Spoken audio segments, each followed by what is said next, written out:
Irmãos, nesta manhã, que se a palavra te confrontar nesta manhã, essa palavra não vem de mim, porque enquanto o pastor estava orando aqui, o Espírito Santo estava ministrando fortemente no meu coração ali. Eu não sei o que o Espírito Santo vai fazer aqui nesta manhã, mas eu quero falar para você que eu fui ministrado e algumas coisas eu vou compartilhar com você aqui nesta manhã. E isso não parte de mim. Às vezes eu tenho uma certa dificuldade para ministrar a palavra de Deus, justamente por causa disto. Porque às vezes vem algumas palavras que para mim parece ser dura, mas é o Espírito Santo que está agindo através da minha vida. Então, eu quero já ler o texto que nós vamos estar dentro dele nesta manhã, que se encontra no livro de Lucas. Como nós estamos numa manhã de consagração, uma manhã de oração, o Espírito de Deus colocou no meu coração para mim estar falando sobre oração, sobre perseverança. Então é isso que nós vamos falar nesta manhã. Lucas é uma passagem que todos, acredito eu, que conhecem. Lucas 18, a partir do versículo 1, nós vamos ler até o versículo 8, que diz assim: Jesus contou-lhes uma parábola sobre o dever de orar sempre, sem jamais esmorecer ou desanimar. Havia numa cidade certo juiz que não temia Deus, nem respeitava o homem. Havia também naquela mesma cidade certa viúva, que ia ter com ele, dizendo: faze-me justiça contra o meu adversário.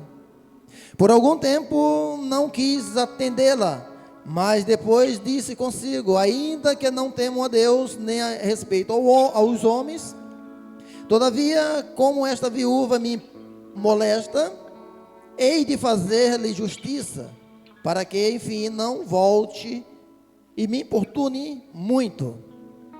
E disse o Senhor: ouve o que diz o injusto juiz.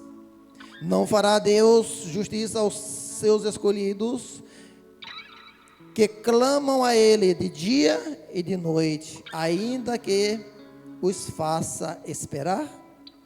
Digo-vos que depressa lhes fará justiça.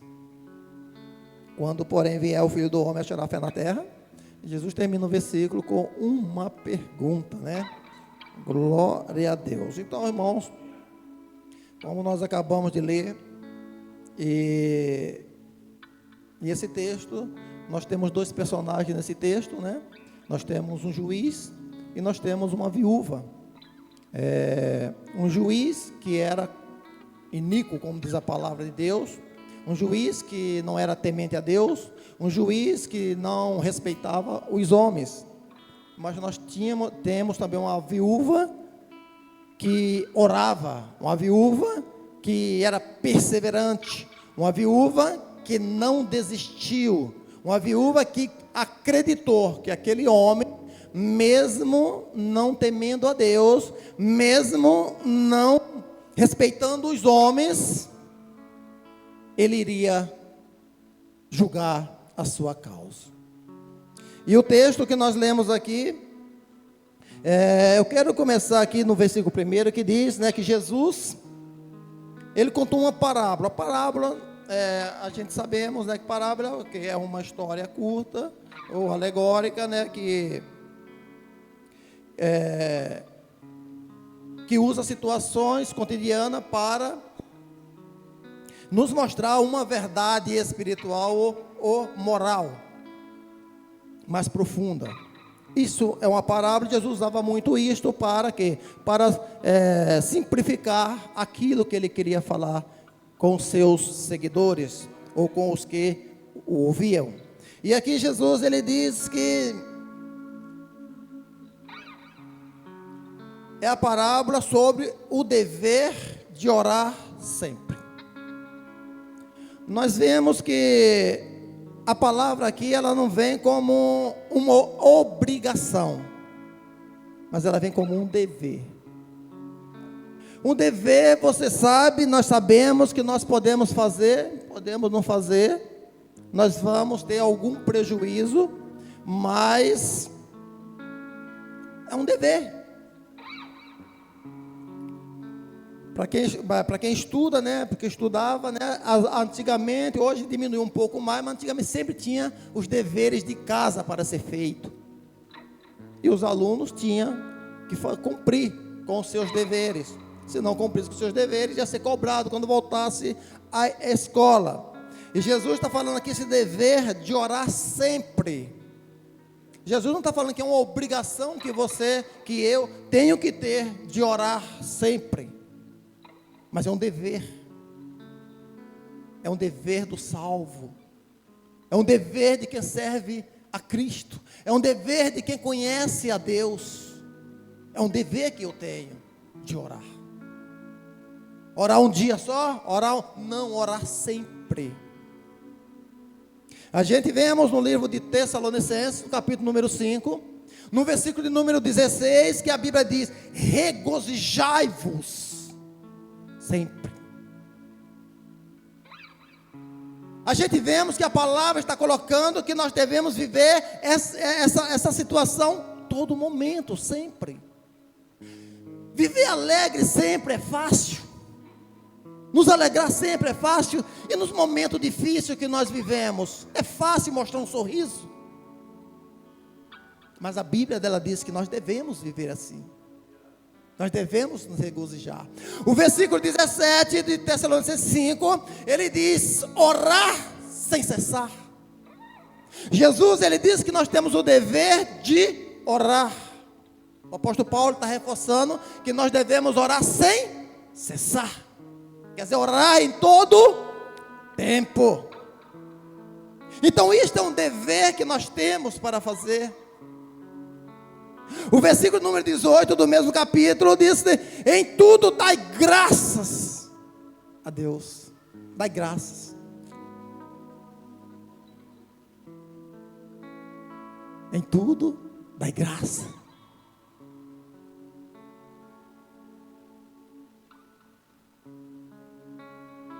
O versículo de número 19, ele vai dizer que nós não devemos extinguir o Espírito Santo, ou apagar o Espírito Santo nas nossas vidas. Isso não, como que nós não vamos apagar o Espírito Santo na nossa vida? Cumprindo o dever de orar. Cumprindo este dever nas nossas vidas. Mas isso é uma obrigação? Não, é um dever. Quando nós entendemos isto, que isso nos vai levar mais perto de Deus, que isso vai nos aproximar mais de Deus, que isso vai nos trazer mais intimidade com Deus, que isso vai fortalecer o nosso relacionamento com Deus, nós começamos a orar, nós começamos a intensificar a nossa oração com o Senhor. Nós pegamos essa palavra e começamos a aplicar nas nossas vidas. Por quê? Porque nós queremos mais de Deus na nossa vida. O dever de orar. Orar sempre, sem cessar. Então Jesus começa dizendo que nós temos o dever de orar.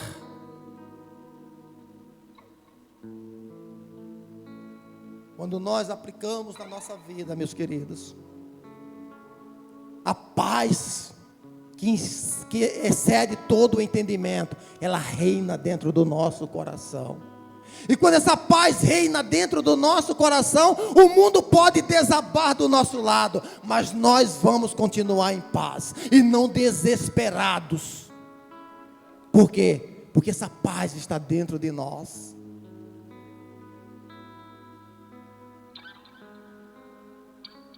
Dever de orar, o dever. E isto é interessante porque quando a Bíblia fala que é um dever, por mais que o pastor Jean possa chegar aqui, fazer muitas coisas aqui, mas o dever é nosso de cumprir.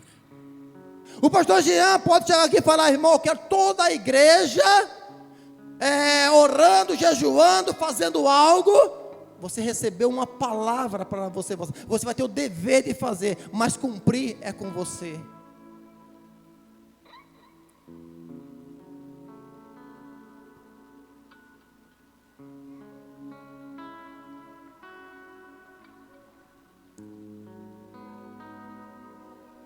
Quando eu entendo que Deus, Ele não me obriga a nada, quando eu entendo que eu faço é por reconhecimento do que Ele fez por mim, quando eu entendo que foi o amor dEle que me alcançou, não foi a minha bondade, não foi a minha justiça, mas foi o sacrifício dEle que me alcançou. Quando eu entendo isto, eu começo a fazer isso porque eu entendo, eu preciso me aproximar mais dele. A Bíblia, no livro de Pedro, se eu não me engano, capítulo 5, versículo 8, ele vai dizer que o diabo, vosso adversário, ele está ao vosso derredor, buscando a quem possa tragar. Ele está onde? Ao nosso derredor. Ele não está ao nosso redor. Por que ele não está ao nosso redor? Porque enquanto nós estamos na presença de Deus, quando nós estamos na proteção de Deus, há os anjos à nossa volta, nos protegendo. Mas como que eu tenho essa proteção dos anjos à minha volta? Quando eu estou praticando quando eu estou vivendo dentro da palavra do Senhor, quando eu estou vivendo uma vida de oração com o Senhor, quando eu estou vivendo uma vida de busca do Senhor na minha vida. Isto, eu crio uma cerca ao meu redor. Quando o diabo foi pedir permissão para tocar em Jó, o que é que o diabo viu em Jó? Uma cerca em volta de Jó. Por quê? Porque Jó estava protegido pelo Senhor. Então, vamos continuar aqui, falando que Jesus começa e ele fala: havia também na cidade um juiz que não temia Deus. Era um juiz que não temia Deus, também não temia os homens. É um juiz que fazia o que ele bem queria. É um juiz que falava assim: eu tenho a autoridade, eu tenho o poder, eu faço o que eu quero, e não quero nem saber se alguém vai aceitar ou não vai aceitar. Eu tenho o poder para fazer isto, e eu vou fazer e acabou. Mas também a Bíblia diz que tinha também uma viúva também, que ela orava, e que ela perseverava. Uma mulher que mesmo diante das circunstâncias, ela não desistiu, mesmo ouvindo não daquele juiz, mas ela não desistiu, ela continuou perseverando. Eu não sei quanto tempo durou para aquele juiz atender o pedido daquela mulher, mas a Bíblia diz que o juiz resolveu atender. Por quê? Por causa que aquela mulher estava ali importunando aquele juiz. Aqui, esse importunar aqui não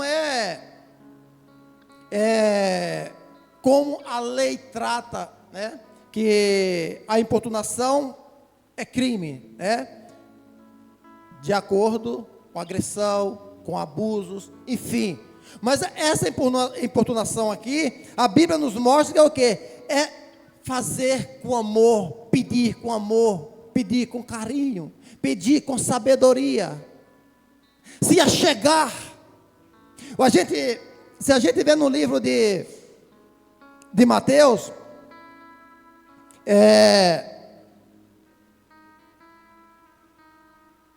no capítulo de número, deixa eu ver se eu marquei aqui. No livro de Mateus, no capítulo de número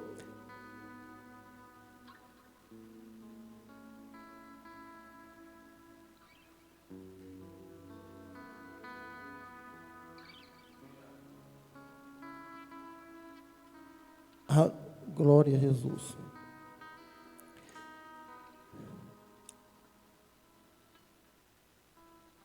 No capítulo 15, nós temos também uma mulher também que ela passou por uma situação difícil. A Bíblia diz que era uma cananeia ou uma sírio-fenícia. E essa mulher, ela foi atrás de Jesus, pedindo para que Jesus tivesse de misericórdia dela. E por algum tempo Jesus não deu ouvido àquela mulher. Mas a mulher não desistiu em momento nenhum. Quando os discípulos recorrem a Jesus, Jesus fala para aquela mulher, ou para os discípulos, não é bom pegar os pães dos filhos e dar para os cachorrinhos. Isso seria uma palavra muito dura, né? Uma palavra muito forte para o coração daquela mulher, que buscava a cura do seu filho, da sua filha. E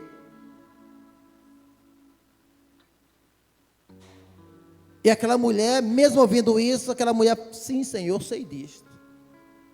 Mas os cachorrinhos também comem das migalhas que caem na mesa do seu Senhor. E Jesus viu a fé daquela mulher, e aquela mulher, ela alcançou o que ela foi buscar. Por quê? Porque ela não desistiu. Irmãos, eu falei que o Espírito Santo, ele ministrou muito meu coração aqui de manhã.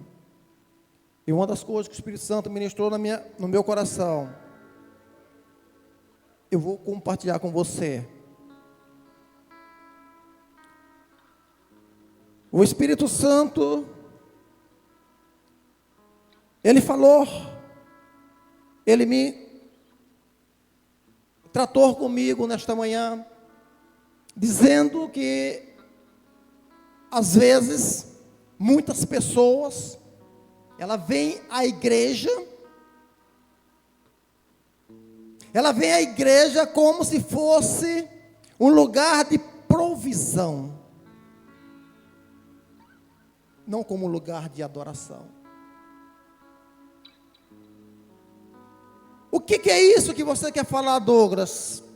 Porque muitas das vezes as pessoas vêm na igreja quando está passando por uma situação que ela não consegue resolver. Aí ela vem até a igreja buscar essa resposta de Deus. Mas aí, irmãos, imagina você, Deus lá de cima, olhando para o teu grau de relacionamento com Ele. E Deus olha para você de lá de cima e vê o quanto você poderia estar buscando a Ele, o quanto você poderia estar na presença dEle, e você não fez isto.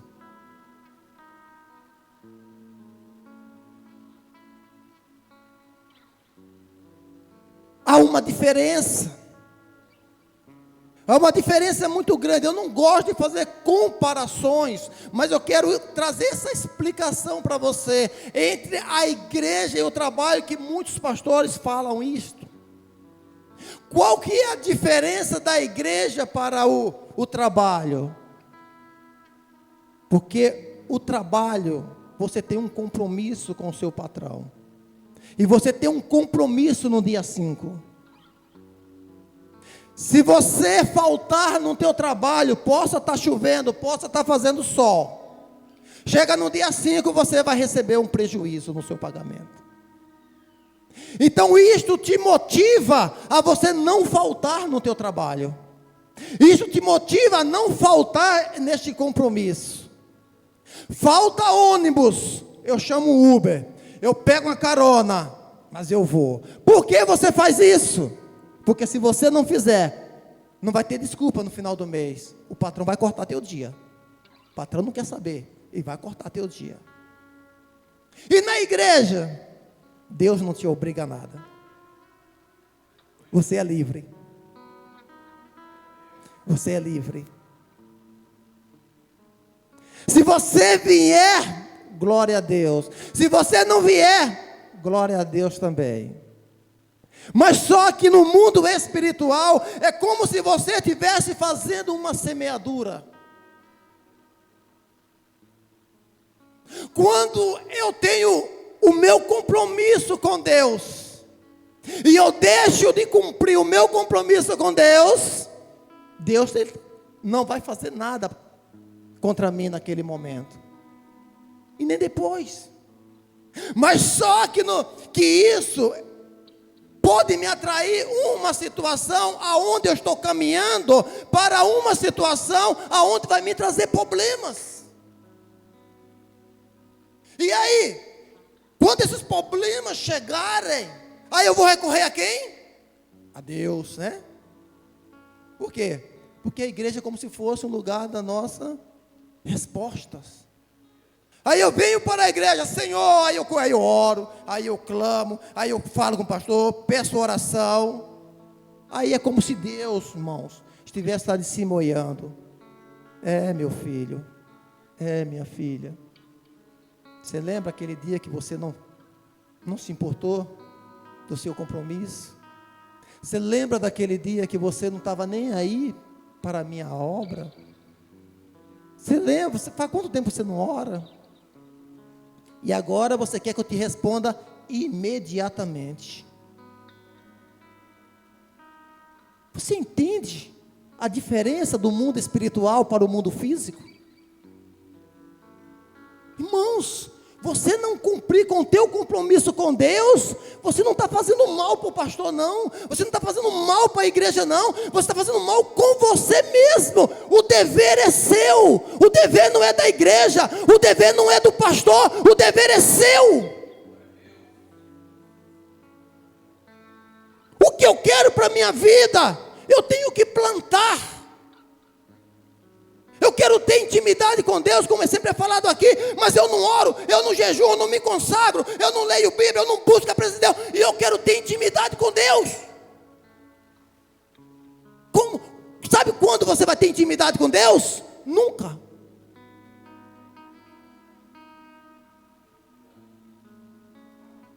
O papel do pastor é ensinar. O papel da igreja é cumprir. Se você quer ser abençoado, se você quer alcançar as coisas de Deus na sua vida. O Espírito Santo, ele ministrou muito forte ao meu coração essas coisas nesta manhã. Isso aqui não estava no meu esboço para me falar isso, não. Mas quando o Espírito Santo fala, a gente tem que obedecer. Então, irmãos, saia daqui nesta manhã com essa palavra no seu coração. Qual que é o meu dever como cristão? O pastor não precisa me cobrar nada. Eu tenho entendimento, eu tenho conhecimento dos meus deveres. O que é o meu dever? A minha vida espiritual. Quem é que cuida da minha vida espiritual? É o pastor? É o pai? É a mãe? É o filho? Não, é eu que cuido da minha vida espiritual. Se eu não cuidar da minha vida espiritual, quem vai cuidar? O diabo vai cuidar. Porque quando eu não cuido, as brechas começam a se abrir. E quando as brechas começam a se abrir, o diabo dá risada e fala: agora é comigo. Deixa que agora eu vou resolver. E aí é onde você atrai as maldições para a vida de vocês. Por quê? Porque você começa a abrir brecha e o diabo começa a entrar, o diabo começa a trabalhar, o diabo começa a colocar frieza. Porque o pastor tem falado tanto aqui da constância. Quebrar o espírito de inconstância nesse lugar. Por causa disto, irmãos. É uma brecha que a igreja abre. É uma brecha que eu abro, o diabo ele vai entrando de mansinho, ele vai entrando, e a primeira coisa que ele começa a colocar no seu coração, é que você e eu não precisamos estar na igreja todos os dias. Mas o que o salmista ele diz no Salmos 27? Uma coisa a pedir ao Senhor e a buscarei, que possa viver na casa do Senhor todos os dias da minha vida, e contemplar a sua beleza. É isto que nós precisamos, irmãos. A nossa morada não é nesta terra, a nossa morada é lá nos céus, não é aqui. Nós estamos aqui de passagem. Isso aqui tudo vai ficar, tudo vai passar. Mas o meu relacionamento com Deus, esse não pode passar. A minha vida com Deus, essa não pode passar. Eu tenho que viver isso com intensidade na minha vida. Eu falei para você no início, que o Espírito Santo tinha ministrado no meu coração, e talvez iria confrontar você nesta manhã.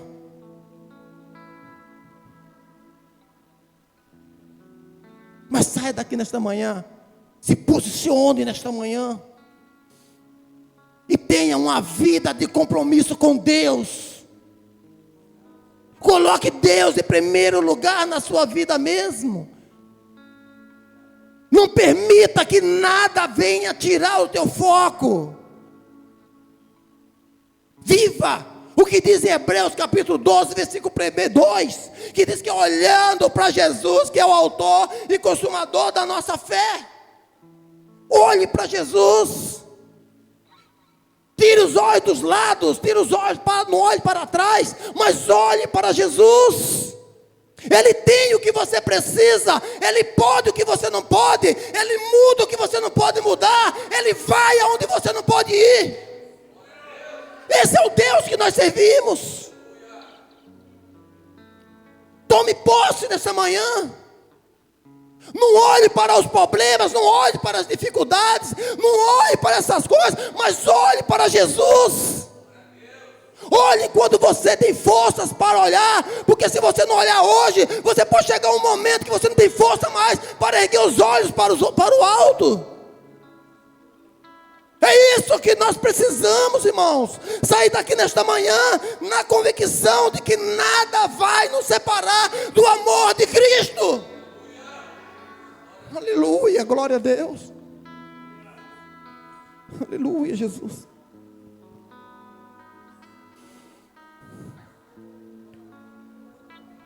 Deus tem muito para fazer na minha vida e na sua vida. Mas enquanto nós não nos posicionarmos, nada vai acontecer. Na sexta-feira aqui foi pregado sobre o fruto do Espírito Santo. Se eu perguntasse para você, o fruto do Espírito Santo, ele está nascendo dentro de você? Eu estou falando nascendo, porque eu nem me atrevo a falar que está dentro de você. Será que o fruto do Espírito Santo, ele está aí, nascendo dentro de você? Precisamos do fruto do Espírito Santo nas nossas vidas. Precisamos desse fruto dentro de nós. Mas se nós não tivermos o fruto do Espírito Santo, irmãos, nós não conseguimos ter essa intensidade com Deus, essa busca constante de Deus. Nós não conseguimos ter essa vida de oração. O mundo está aí, nos sufocando de tudo quanto é maneira, tirando o nosso tempo. Eu bem sei o que é isso.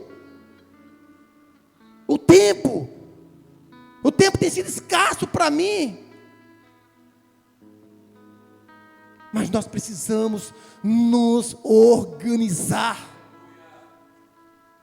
e dar prioridade às coisas de Deus. Ele fez tudo por mim, Ele fez tudo por você. E o que nós fazemos por Ele? O que é que nós estamos fazendo por Ele? Qual que é o primeiro mandamento? Não é buscar ao Senhor de toda a tua força, de todo o teu conhecimento, de todo o teu coração. Não é esse o primeiro mandamento. Qual o esforço que eu estou fazendo para buscar a Deus? Eu vejo aqui o sonho dos nossos pastores aqui. Eu vejo aí os sonhos maravilhosos. Deus tem dado palavras maravilhosas. Mas isso não vai se cumprir se nós não entendermos o que Deus está fazendo no nosso meio, entre nós.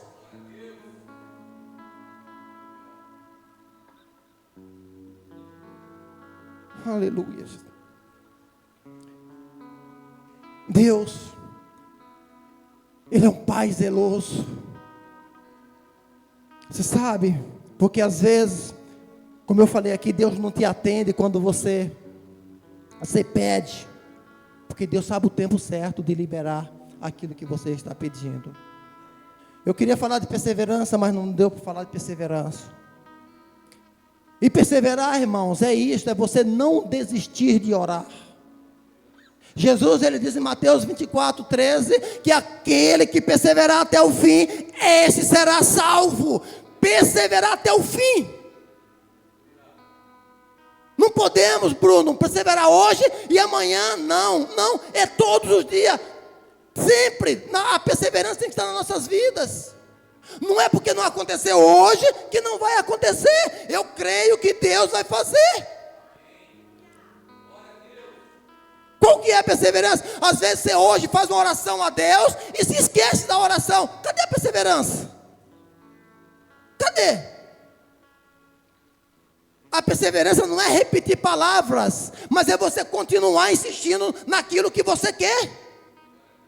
É você colocar diante de Deus, colocou hoje, Senhor, não aconteceu, mas eu creio que vai acontecer. Não aconteceu amanhã, Senhor, não aconteceu, mas eu creio, vai acontecer. Eu creio que o Senhor vai fazer, eu creio que o Senhor está no controle, eu creio que o Senhor está movendo.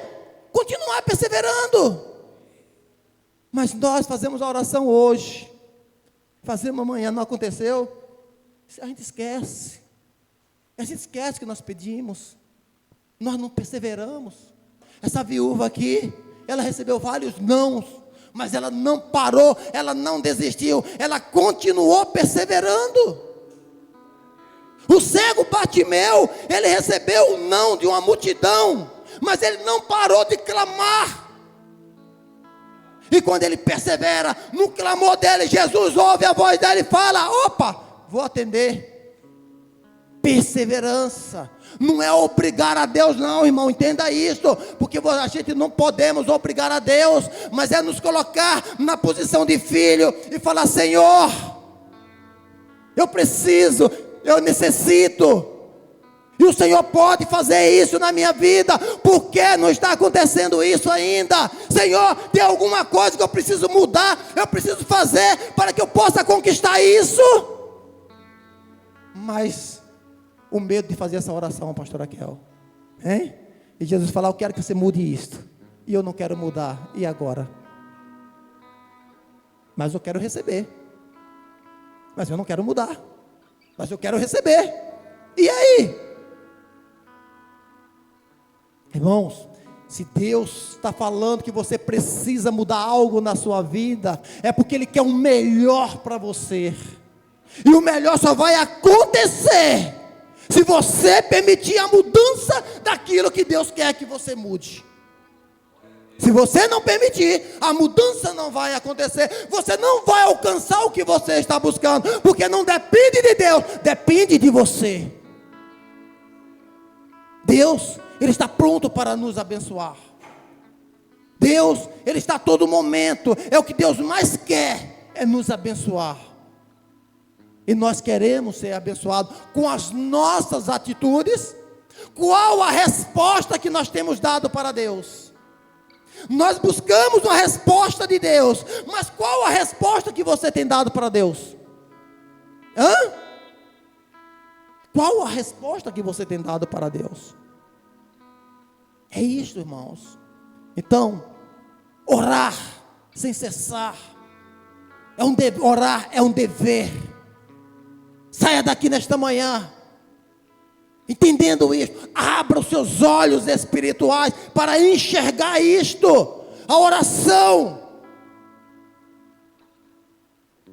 ela precisa ser uma condição de vida para nós. Ela tem que fazer parte das nossas vidas. Nós devemos orar em todo o tempo, sem esmorecer, sem parar. Então, meus queridos, que fique essa palavra. O Espírito Santo ministrou algumas outras coisas no meu coração, mas vai ficar para uma próxima oportunidade. Eu acho que é isso que Deus queria falar aqui nesta manhã. Então, quero que vocês coloquem de pé. E você entenda, sai daqui, entenda.